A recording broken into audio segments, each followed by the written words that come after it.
আসসালামু আলাইকুম সবাইকে। আজকে বলবো না যে সবাই কেমন আছেন। জানি আজকে ৩-৪ দিন ধরে সবাইয়ের মন অনেক বেশি খারাপ। খারাপ হওয়াটাই স্বাভাবিক। বর্তমানে বাংলাদেশে যে একটা পরিস্থিতি চলছে আসলে এটা বলে বোঝানোর মতো না। আজকে ৪ দিন যাবৎ আমার আম্মুর সাথে আমার কোনো কথা হচ্ছে না। কারো সাথে যোগাযোগ করার কোনো ব্যবস্থা খুঁজে কেউ পাচ্ছে না। এত অসহায় কখনো লাগেনি। প্রবাসী থেকে মানে আপনজনের কোনো খোঁজখবর পাচ্ছি না। আমার আম্মুর সাথে আমার প্রতিদিন একবার হলেও ফোনে কথা হয় কিংবা কোনো মেসেজ আসে। কিন্তু এই আম্মু লেখা নাম্বারে এখনো পর্যন্ত কোনো কল বা কোনো মেসেজ আসেনি। মানে এত খারাপ লাগতেছে। আর বাংলাদেশে ছাত্রছাত্রীদের যে এত নির্যাতন করতেছে পুলিশরা।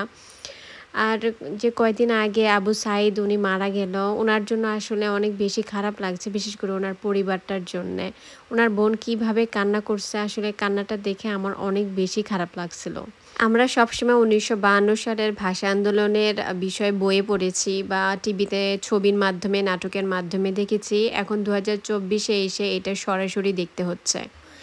মানে পুলিশরা সরাসরি কিভাবে একটা ছাত্রের উপর এরকম অ্যাটাক করে এবং জনসম্মুখে তাকে গুলি করে মারে, আমি এই জিনিসটা বুঝতে পারছি না।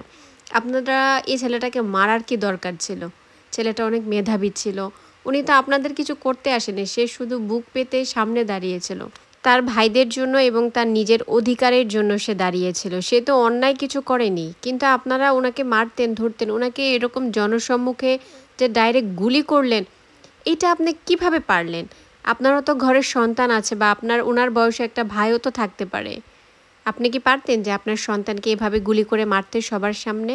আসলে পুলিশদের কিছু বলে তো লাভ নেই। আমাদের দেশের সরকার যেমন, তেমন ঠিক তার প্রশাসন। মানে সরকারের কথা ছাড়া তো উনারা কোনো কাজ করবেন না। অবশ্যই সরকার অর্ডার দেওয়ার কারণে উনারা এই কাজটা করতে বাধ্য হইছে।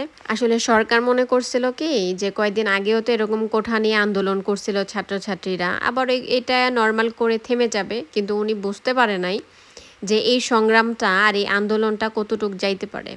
উনার একটা বক্তব্য আমার কাছে অনেক বেশি খারাপ লাগছে। উনি আমাদের ছাত্রছাত্রীদের উদ্দেশ্যে একটা কথা বলছে যে, "মুক্তিযোদ্ধার সন্তানেরা শিক্ষিত না, জ্ঞানী-গুণী না, সব শিক্ষিত হচ্ছে রাজাকারের বাচ্চারা।" আসলে এই কথাটা কি একটা দেশের প্রধানমন্ত্রীর জন্য কি মানানসই? উনি একটা দেশের প্রধানমন্ত্রী, উনার ভাষা হতে হবে সুন্দর। উনি যে কথাটা বলল, তাহলে কি দেশের প্রত্যেকটা মানুষই রাজাকার? তাহলে রাজাকার হইলে তো আর বাংলাদেশে থাকার দরকার নাই। সব মানুষকে অন্যান্য দেশে পাঠায় দেন। অন্যান্য দেশে যেয়ে ওনারা বসবাস করুক। আপনার বাবার দেশ, আপনিই থাকেন। আপনিই সরকারের দায়িত্ব পালন করেন। আর অন্যান্য মানুষের থাকার দরকার কি?